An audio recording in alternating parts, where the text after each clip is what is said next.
Erisari, who has 5 minutes to introduce this.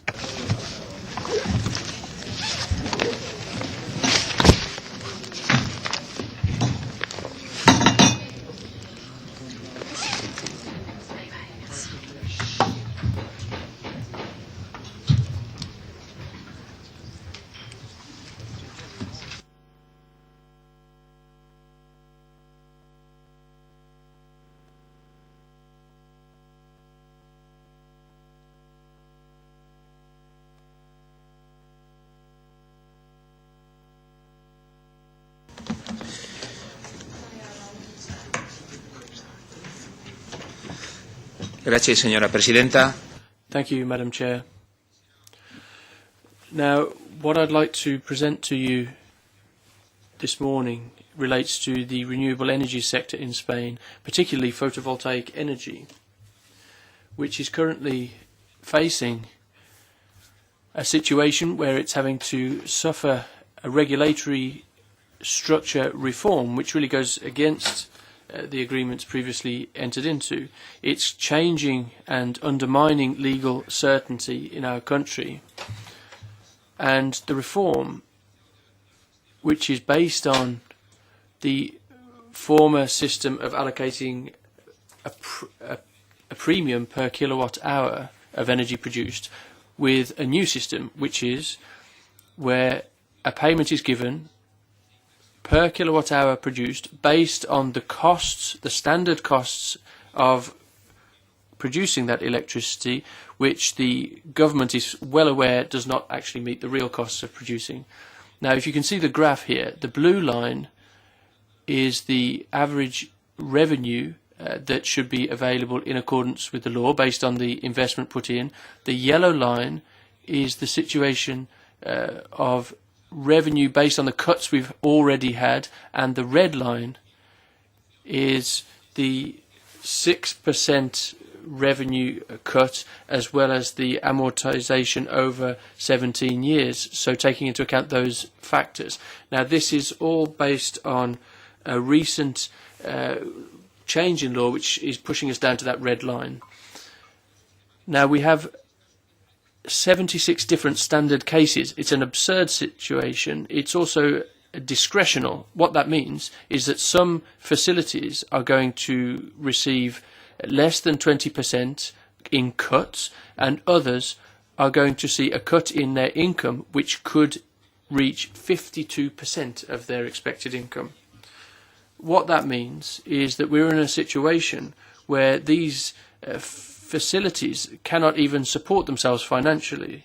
These electricity production plants, in order to be self-sustainable, has to have a 60% payback of debt in accordance with the terms of the banking loan. So there's no ability to pay back these loans, and the government is demonstrating that it is not interested in allowing these plants to pay back their debts. In terms of the installed power, we have 30 to 50% of the total available electricity production, and the amount of families that are served by this is suffering. Now, it's totally absurd, the situation that we have.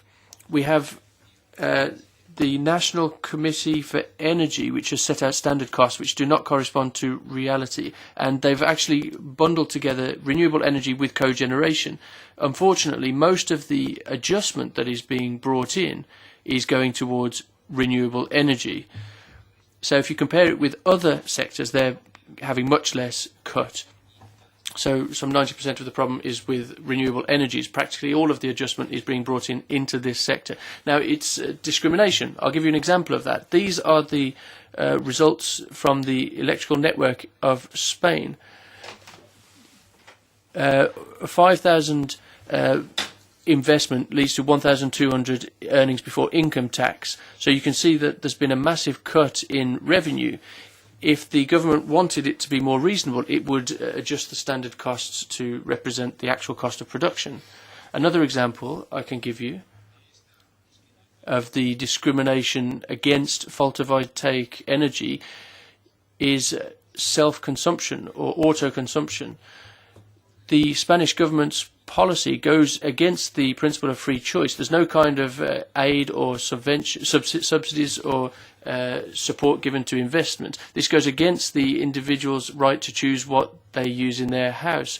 They're putting in a land tax based on the production of energy, which is making it impossible for individuals to choose how they want to produce their electricity.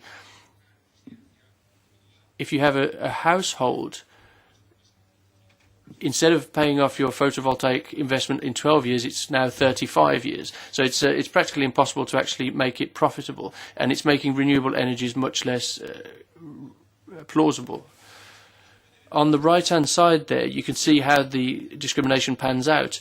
Nuclear energy it emits radioactive particles into the environment, but it's still getting a 30 million boost in terms of support. If people put in place a photovoltaic panel, you could end up having to pay up to 60 million euros if you don't declare it and pay the tax accordingly. Now, the Spanish regulation alters the expected return on investment that have been made, so legitimate expectations should apply, and this is why it's applicable to Europe as a whole. Small and medium-sized companies are having their business undermined.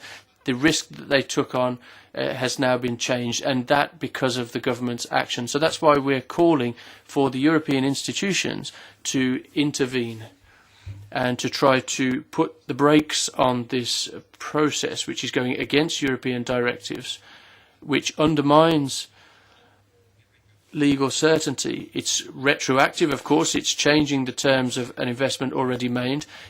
Instead of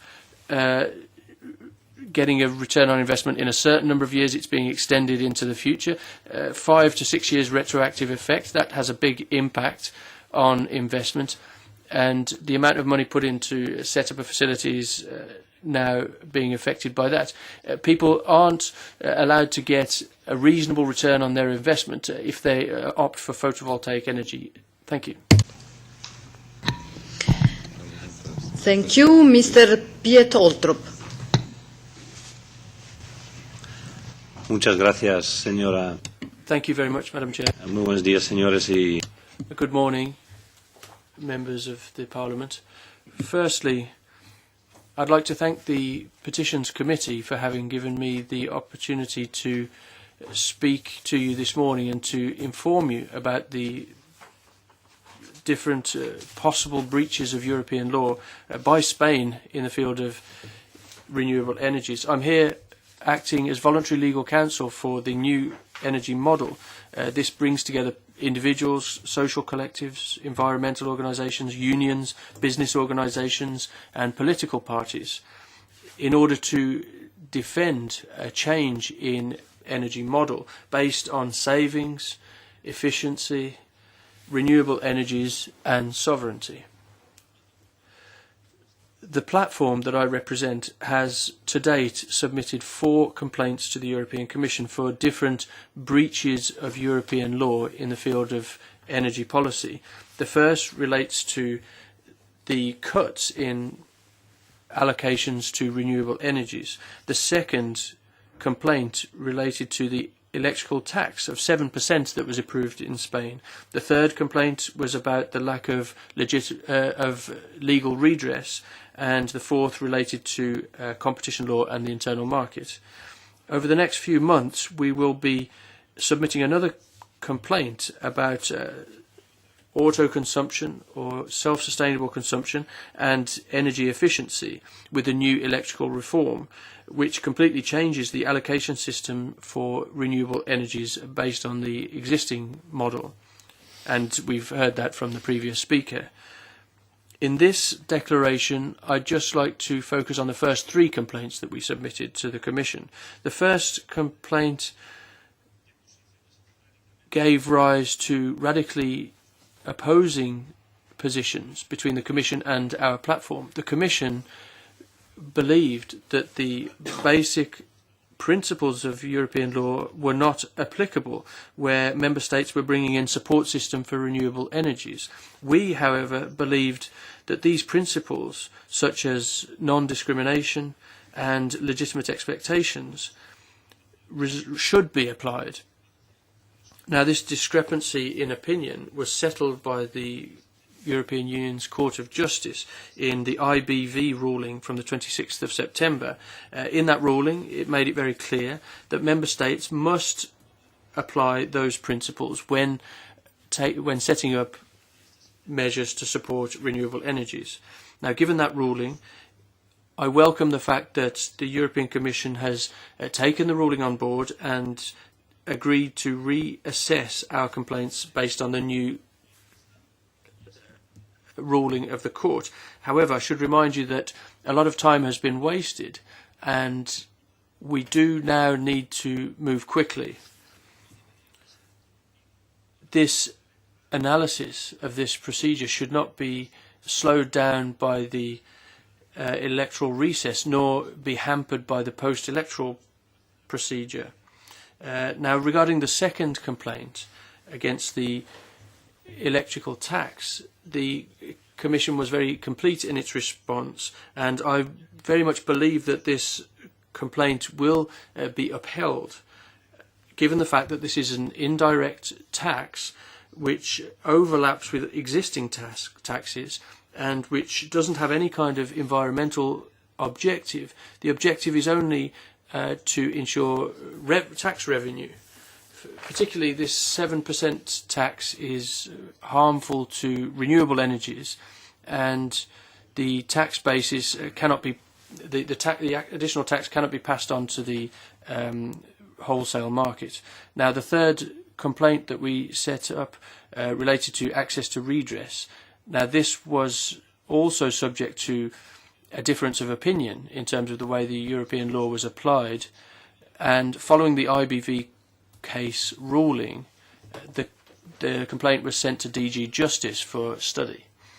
So, given the situation, what I'm asking this morning on behalf of the new energy model platform that I'm representing is for the European Parliament to pay very close attention to the European Commission in its role as ensuring that European law is applied, particularly in such an important field as energy policy, particularly given the geopolitical tensions we're seeing at the moment. Thank you. Thank you. For the Commission, Giulio Volpi. Thank you very much. Thank you for the Committee of Petition as well as the petitioner for presenting their case. Let me clarify 4 points regarding the implementation of Renewable Energy Directive. The first point is the transposition of the Renewable Energy Directive in Spain. The Commission has actually did start an infringement procedure, has sent a letter of formal notice to Spain for non-information of for non-notification of transposition measures. We did receive additional information from Spain, and the Commission is currently assessing those additional measures. First point. The second point is that the directive, as you know, sets binding national renewable energy targets to be achieved by the member states. The Commission is monitoring the achievement of those targets, but member states have the freedom on how to achieve those targets, to decide which measures to apply and decide which renewable energy sources to support. Now, the Commission monitors continuously the implementation of the directive, and the latest information that we have is that Spain is on track towards its 2020 renewable energy target. Under the directive, the Commission can intervene if a country is not on track towards its target, but this is not the current case.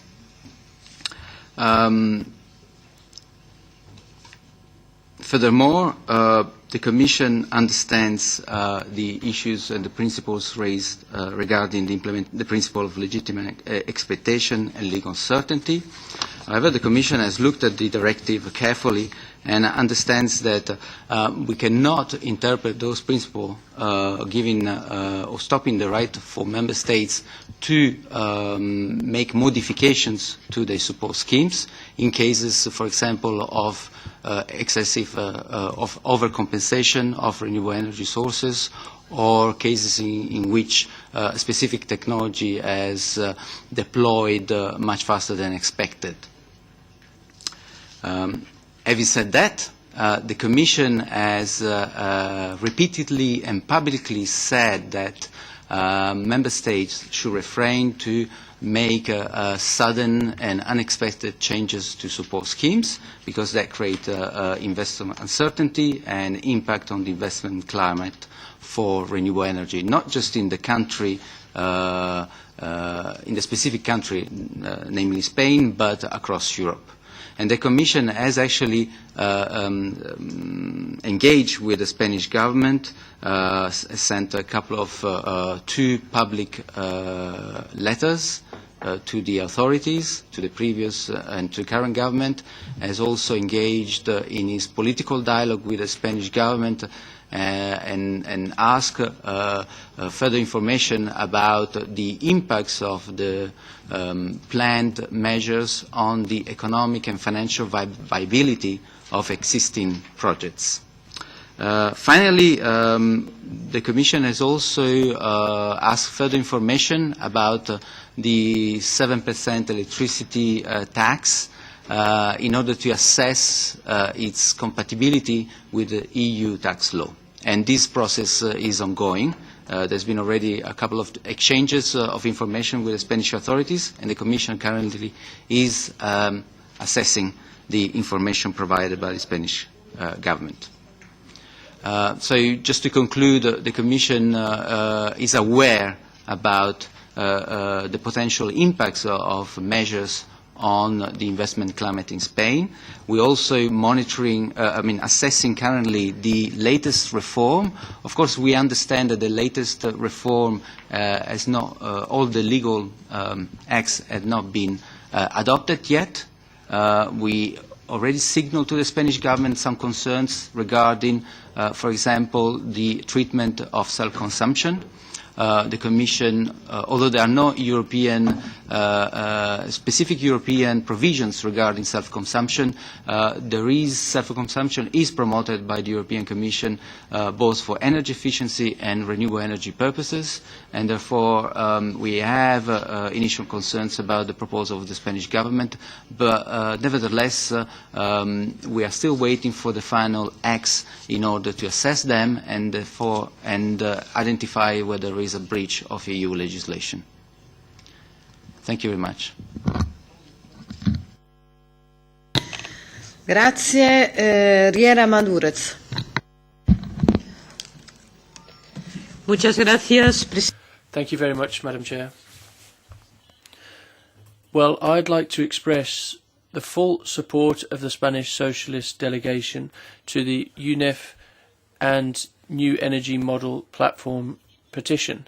We 100% agree that Spain has to review its electrical energy framework to make sure that legal certainty is ensured and to ensure that the legitimate expectations of investors in renewable energies are met and to thereby comply with the basic principles of the European Union.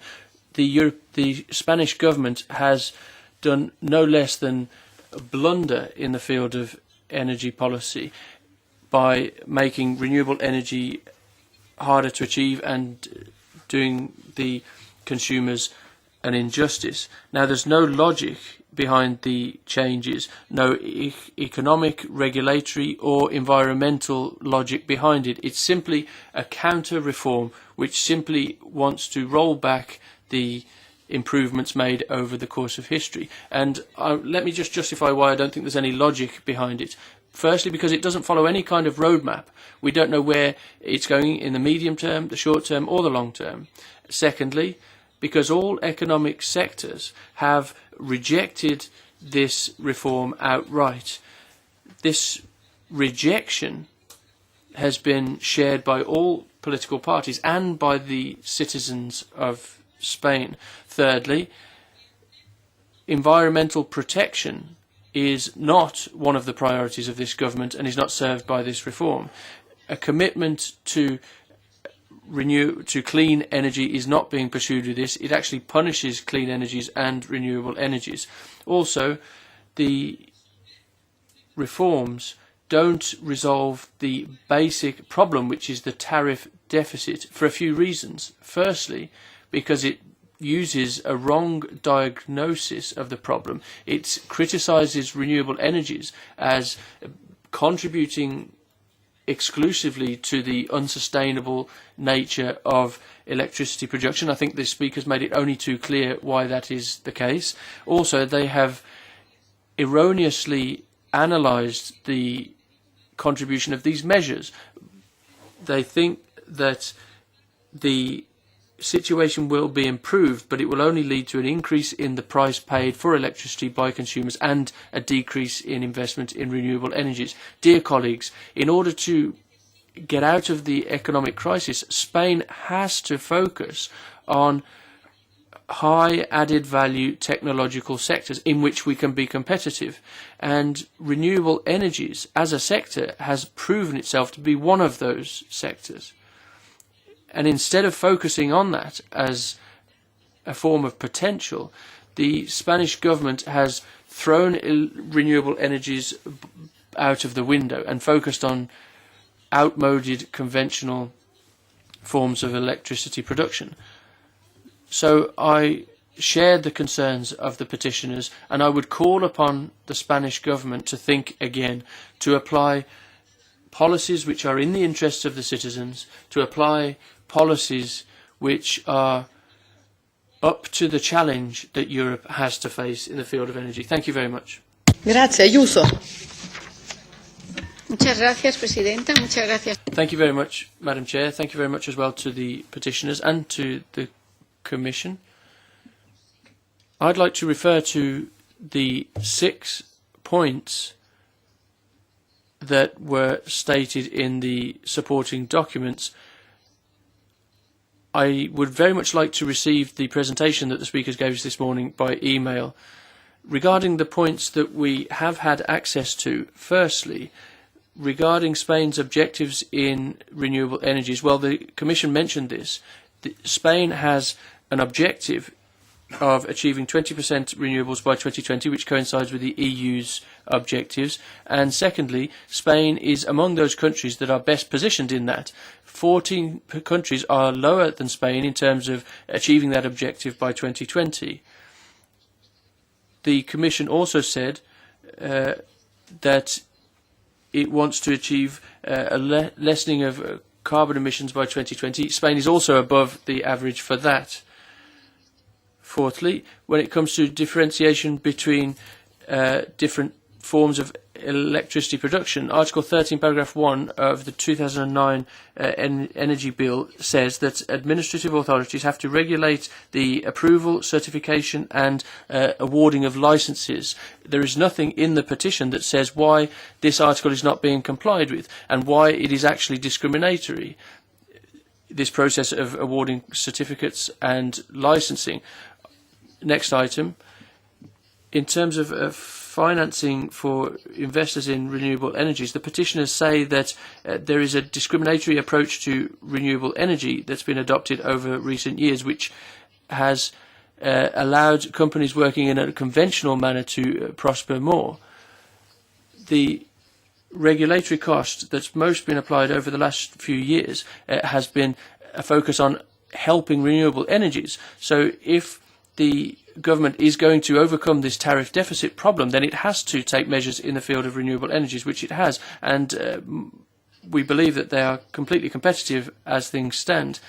Also, renewable energy producers have help in channeling and distribution of energy once it's been produced compared with conventional energies. The petitioners say that there's been a primacy of conventional energy production, but it's actually the opposite. There's been a real focus on renewable energies and boosting that.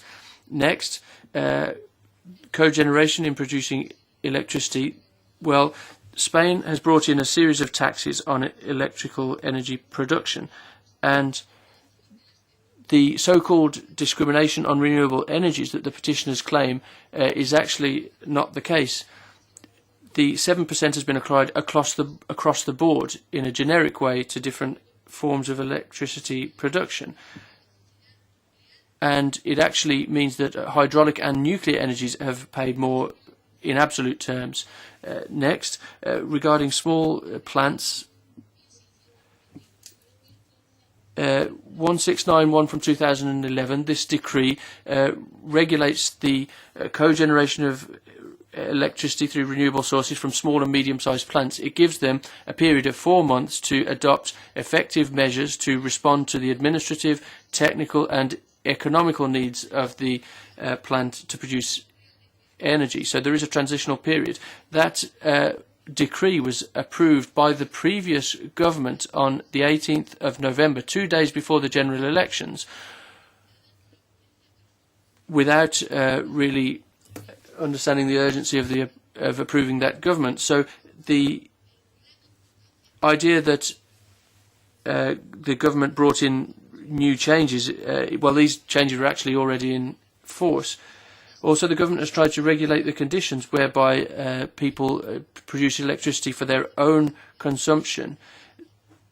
On the question of legal security and legitimate expectations, well, Petition 018 from 2012 says that member states have the option to change their subsidy support mechanism for renewable energies as they see fit in order to provide compensation or to adjust to the rapid technological change if they need to.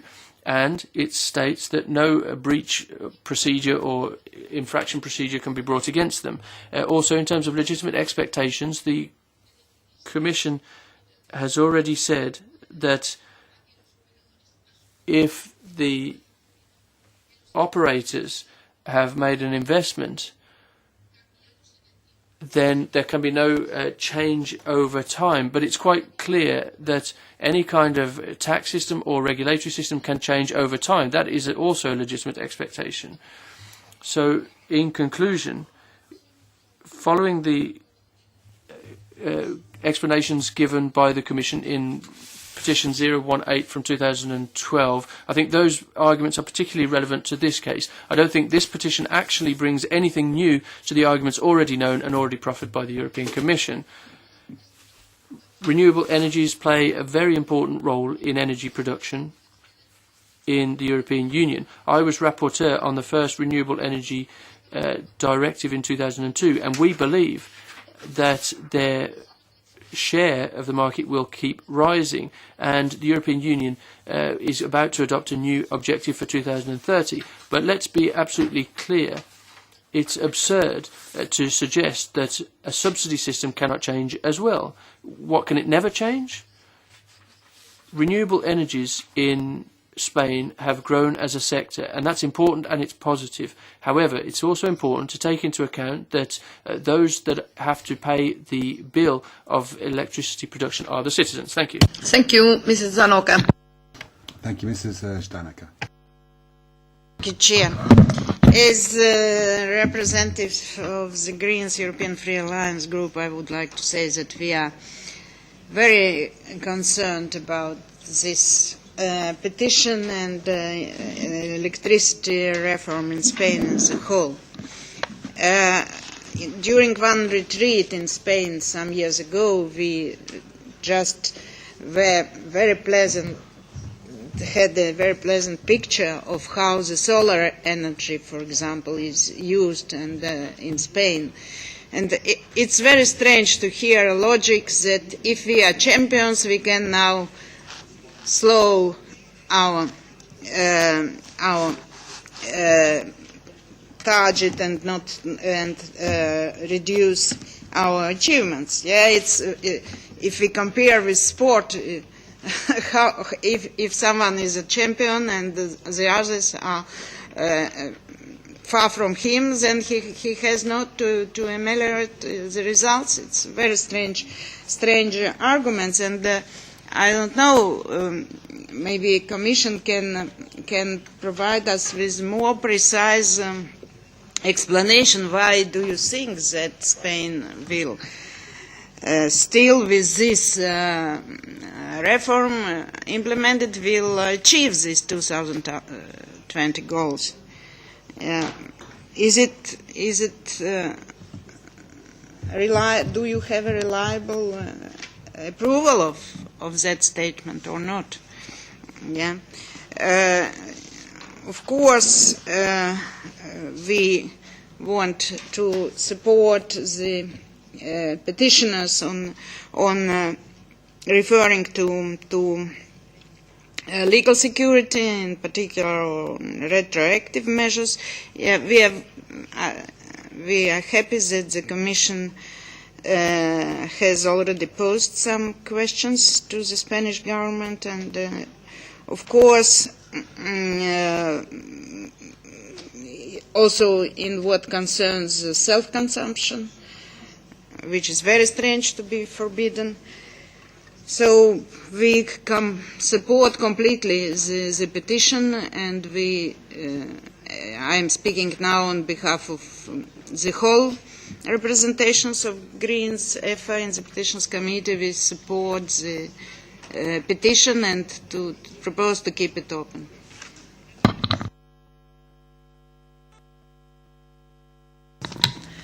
Thank you. Nobody else. So I give the floor for 1 minute to the petitioners for the reply. 1 minute and 1 minute. Both. Gracias, señora presidenta. Sobre tres. Just on three aspects. Well, compliance of objectives since 2012 we have been complying, but when it was established, as the Commission knows very well, there was a moratorium, and in Spain that means that we can't have new renewable energy projects. Well, compliance in any way, and especially as we've seen with these figures, what's going to happen is that we could have sites that are going to have to close. I'm sure facilities will have to close, and the possibility of Spain complying with its objectives only because we see the economy falling and factories and so on closing. That's the only way we're going to reach those objectives. Then also, I think we've played a little bit with the fact that Spain or governments are able to change regulation. In the future, yes, that's the case. In the future, they can change that, but what's difficult is that for someone who's already invested, those 60,000 families have already invested in renewable energy with those investment funds as well, with those specific conditions. Well, now they're changing the rules of the game and the conditions are changing.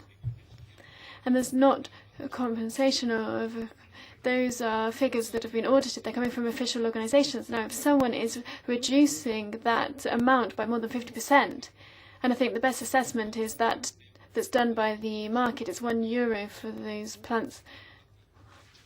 Now, we're not talking about reduction of or compensation. We're talking about people that are going to be ruined. Those projects where we could have had certainty for investment, but that's being taken away. Now, this principle is affecting the credibility of renewable energy in Spain, but across Europe as a whole as well, because of course this basic principle, which we criticise in many other places, it's leading to a lack of security for our energy investors. If we look at self-consumption, yes, you've got the figures here, and the draft that we've referred to, well, that doesn't want to regulate. Regulation already exists. What they want to do is put a stop to that, to paralyse this, and we can see that they don't want to have any further megawatt of self-consumption in Spain. I think it's going beyond the issue of renewable energy. We're talking about the liberties of each citizen, whatever they want to do within their home, their own grid. If they want to have photovoltaic facilities, that's their responsibility, and it's not up to the government to stop them from doing that. Therefore, I think, and I'd repeat, I think the EU institutions, especially the Parliament, needs to pay attention to these developments, and I would ask, instead of just waiting for that to be approved and before it's reversible, I think we need to make sure that we channel this back to common sense and get back to the real facts. Thank you very much. I would like to make two incisions. One, well, first of all, I would like to thank the members of Parliament for their support, of course. I would like to make an incision on what Mr. Volpe explained us on legitimate expectations and discrimination. Actually, discrimination, I haven't heard very much about it, and discrimination is still a very relevant issue as we have underlined in various meetings we have had with the Commission. And that is something which now has been very strongly underlined by the IBV case, and that is something about which we will also supply the Commission with further information, as we have already agreed, and we strongly urge the Commission to insist in the examination of such evidence, because we think that the discrimination part of this whole reform is the most relevant issue. We understand also the position of the Commission that legitimate expectations should be dealt with by the national courts, but that is one part of the problems that we are suffering, as I have expounded on in my introduction, because we do not have effective remedies in Spain. I would like to make a quick reference also what Mrs. Ayuso referred to when talking about the same issue, discrimination. Unfortunately, she has had to leave us.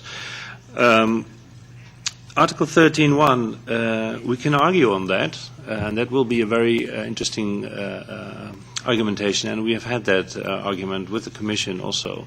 But that has now been rendered to the academic realm, because we have now the IBV ruling, which says that the fundamental principles of the EU apply here, and non-discrimination is one of them. So the reference to Article 13.1 is irrelevant. Another issue which Mrs. Ayuso pointed out was that the 7% electricity generation tax in Spain was not discriminatory. We can also discuss on that. We have a discrepancy of opinion there, and that should be investigated by the people who are technically skilled for that. But that is also not so relevant, because the Commission is now in the process of considering this electricity tax an indirect tax. So we think that the discussion maybe should have focused on that issue. Nothing more. Thank you very much.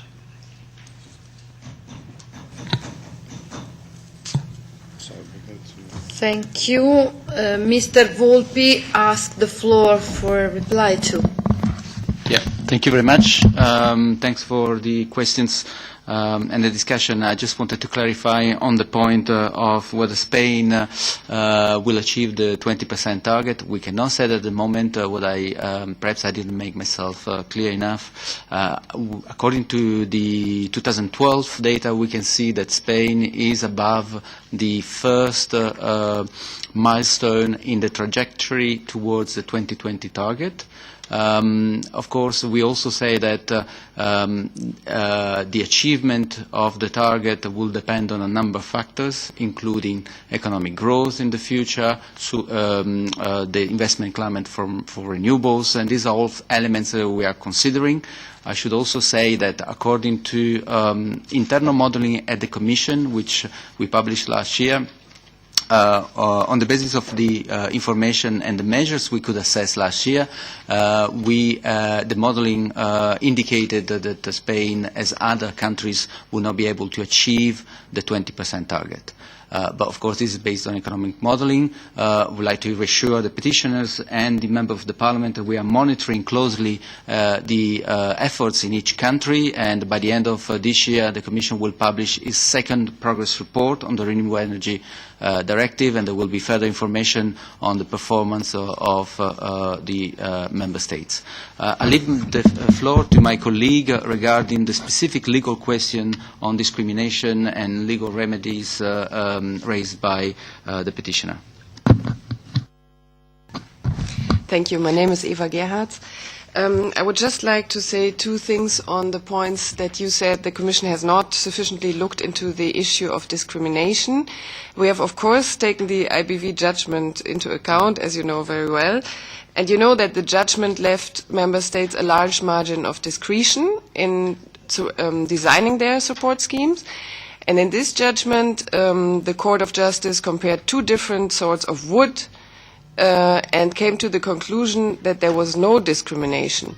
And we believe that it will be much more difficult to claim that different sources of energy, so renewables vis-à-vis gas or coal or nuclear power, deserve an equal treatment, because naturally different sources of energy are totally different. And but we are looking into this issue. We don't say that there can, by definition, not be discrimination, but I think the obstacles will be much higher than in the IBV judgment, where the court already said no discrimination.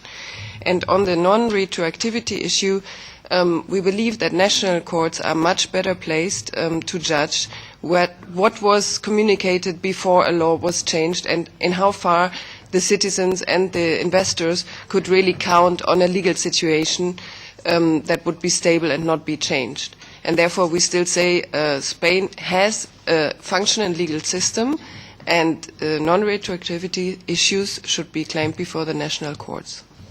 Thank you.